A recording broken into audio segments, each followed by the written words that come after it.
مرحبا بكم معنا في عندي فكرة على إكسبريس اف ام، المسابقة في بعض المشاريع اللي تلاقيوها في الموسم الثاني.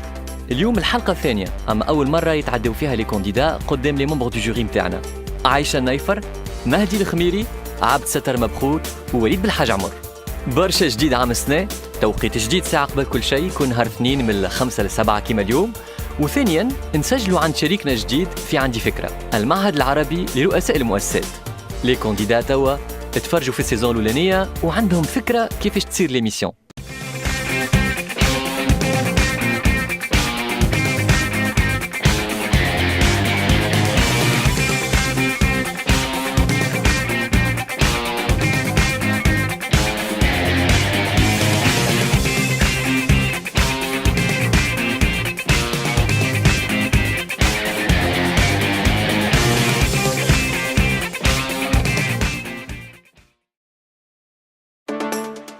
عندي فكرة.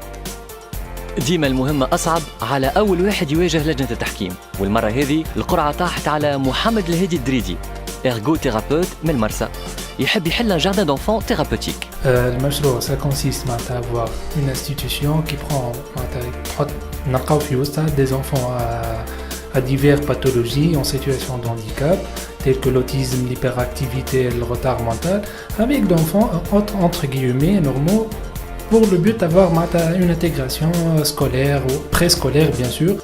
تحبوا تعرفوا علاش معاملين مع لجنة التحكيم عام السنة؟ شوفوا الحفاوة اللي استقبلوا بها المشارك الأول. اسكو معناها اليوم انت مؤهل باش على المستوى القانوني تاخذ تراخيص اللازمة واللي نجم تكون مطلوبة باش تتلهى بالأولاد هذ. عام السنة المشاركين جاونا من البلايص الكل، حاجة اللي فرحتنا ياسر في إكسبريس اف ام وتونيزي تيليكوم، على خاطر نحبوا نركزوا في الموسم هذايا على التنمية الجهوية. المشاركين جاو من القروان، صفاقس، سوسة، برقو، نابل، قفصة وبالطبيعة تونس، وهذايا كان في الحلقة الأولانية. نقدموا لكم توا ان كوكتيل دي زيدي دو بروجي اللي سمعناهم الجمعة هذه. شكون يقول اللي ما فماش أفكار مشاريع مقنعة في تونس؟ رباب الفارسي من صفاقس، مهندسة فلاحية، وكملت ماستر دو ريشيرش طبعا في التيز دو دكتوراه. ليدي اسمها نادال، لها علاقة برافائيل نادال تاع التنس. نادال سي لابريفياسيون تاع نورث افريكا دياغنوستيك اند اناليسيس لابوراتوريز. En fait, علاش l'idée هذيا surtout les nouvelles zones d'implantation agricole في السود surtout, ce sont des investisseurs. يعني aucun rapport مع الفلاحة. des investisseurs qui visent l'exportation. Bon, نزيد ما نقولش الحاجة innovante في l'idée هي la gestion en temps réel. شو معناها؟ معناها تجم انت عندك 25 هكتار في مورنيك، mais l'obligation de travail نتاعك تعدي يستر وقتك في l'Europe في فرنسا. Donc à travers ton smartphone, tu peux faire la gestion de l'exploitation نتاعك à distance et en temps réel. Les agriculteurs اللي ما يعملوش البيابا نتاع les analyses اخي ديريكتومون مشيت لهم باش تعمل لهم ابليكاسيون سمارت فون اون ليني من فرنسا. معناها واحد ما عندوش بيرمي تحب تجيب له فيراري، ما فهمتش لو ليان انتر لي دو. وثاني حاجه اسكو معناها عندك ايدي على لي بروبليماتيك تكنيك؟ نبداو باللي بروبليماتيك تكنيك كي ركزت عليهم. En fait, مش هو الفلاح اللي بيدخل، احنا on va implanter des stations météorologiques اللي ياخذوا les données instantanément et envoyer vers la plateforme. وهي اللي باش تعمل اناليز دي دوني وعلى اساسهم اون رياجي. كيف فما دي سنسور في السول يعطيوك زاد ان طون ريال البي اتش و تو سكو لي بارامتر دو برودكسيون اللي في السول. وعندنا ليكيب تاعنا اللي فيه يعمل دي سورتي دي فيزيت كونتينيو. افري دير الفيدباك نتاعهم الاول ما كانش فرانشون، يعني الفيدباك نتاعهم ما عطانيش امبرسيون اللي انا جو بيتيت روتوني الحق. الرجوع للأرض ولا الرجوع للفلاحة التقليدية.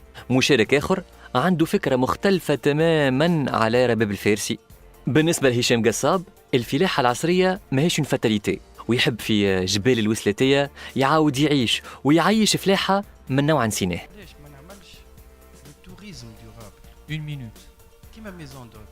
نجم تقول ميزون دوت جيت رورال. نحب نعرف شكون التوانسه بور لي زيترونجي وشنو اللي باش كاسكو فوز الي لور اوفرير اللي باش يجي وخلاف الهواء النقي هذاك لا باز. وكريي حاجات اللي كانوا قبل موجودين وتوا فقدناهم، حتى اللي باش يجي باش يدخل هو بيدو يعمل الاكتيفيتي هذيك. دونك كل شهر شهرين تلقى حاجه. في الاول في بالي ما عنديش تراك، كما كيف طلعت وبديت نتحدث ضر اللي انا عندي تراك، ما في باليش من الاول كنت ديكونتراكتي، في بالي ترى باش نعطيهم الفكره تاع المشروع اللي عندي وتكون فكره معناها واضحه.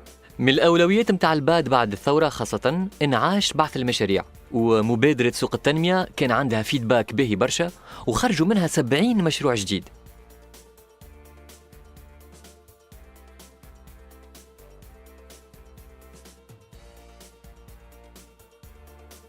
تسمعوا في عندي فكرة على إكسبريس اف ام، وديما نقولوا اللي قيمة البرنامج في قيمة لجنة التحكيم متاعنا. أما زاد جودة المشاركين مهمة، والقبول متاعهم يلعب دور كبير. وعام سنة عندنا طاقات كبيرة تحب تتفجر، كيما نقولوا فما فنان مش مفهوم سابق وقته كيما فان جوغ. ساعات لونتربرونور يكون فيزيونير سابق وقته ويواجه لانكومبريونسيون. صالح ولد محمد يقول اللي عنده اختراع جديد يولد الطاقة بدون محروقات، واللي مأيدته دراسة في محضنة المؤسسات متاع كومبوس منوبة. كان انا ما يقبلونيش هذا معناتها ظلموني. انا في 145 مشارك في قدام وزير التعليم العالي ووزير الشغل، انا شد الاول الجواز نتاعي. ايش معناتها اذا كان انت باش تعطيها لغيري، هات تعطيني البرودوي خير من الطاقه اللي العالم الكل يتخبط فيها. تو تونس هي واحده في الطاقه، كان ثم هذا خير انا نحييه ونحترمه، وما نمشيش كان باش نجيلو. ليه جيت انا كمشارك. لكن السؤال اللي معناها حيرني شويه، ما دام عندك بروفي وعندك تجربه قدمت وعندك ما يوري بانك علاش ما بعثش المشروع من توا؟ انا خاطش عندك تفكر، وعلاش ما دارش؟ علاش ما بقيتش خاطر تتجاوز؟ عندي فكره، علاش جيت عندي فكره باش تنفذ مشروع؟ والله هاو نقول لك انا قدمت بالبروجي هذه على خاطر معناتها لازم يكون دقيق. مشيت للستاك، قالوا لي ستاك تعطينا نموذج على مستوى قطب التكنولوجي برج السدري. لاحظنا عام سنة اللي العدد متاع المشاركين من حاملي الشهادات كبير. هذا كان دل على حاجة، اللي الموسم الأول متاع عندي فكرة أعطاهم ثقة في المبادرة، ثقة اللي ما تنجم كان تكبر أكثر مع الشركاء الجدد متاعنا، لا بي اف بي ام او، لا بي، لا تيوج، ام اس بي. خلينا نتعرفوا على زوز مشاركين أخرين غوتونو بار لي ممبر دو جوري. الفرحة والحماس اللي تحسوا عندهم كل ما واحد تتبناه لجنة التحكيم وتختاروا عمرهم لا يفتروا. وحتى ولو لجنة التحكيم تمرج الكانديدا، هذا ما يعنيش لي المشروع مش عاجبهم. مهدي الدلاجي ينجم يشهد على هذايا. Alors je suis Mahdi Dalaji, j'ai 34 ans, je suis titulaire d'un master en génie civil et infrastructure et actuellement je suis chargé des services généraux et un auditeur HSE dans un groupe pétrolier gazier. Alors الفكرة متاعي هي اسمها بلوك بلاش.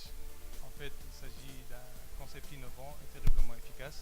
C'est un business model qui est basé sur la gratuité. C'est le fait de financer un produit habituellement payant par la publicité. En fait, الفكرة هي d'offrir à tous les étudiants de toutes les universités tunisiennes des blocs de papier gratuits. يولي l'étudiant يمشي الصباح يهز معاه كان ستيلو، trouvera les papiers, des rames de papier gratuites disponibles devant toutes les salles de cours. أنا نحب نعرف est-ce que sur le plan réglementaire, est-ce que le ministère de l'enseignement supérieur مثلا يسمح باش استعمال هكا des choses comme ça? Je suis pas obligé de rentrer à la fac. Je peux installer comme les journaux gratuits des box à l'extérieur de l'université. والله حسيت اللي كنت نحس فيه قبل اللي هي فكره حلوه برشا، وان شاء الله تمشي في تونس. وكي لقيت يكون عند الجوري اللي يعجبهم سكو فريمون سكو اكدوا لي الفكره باهيه.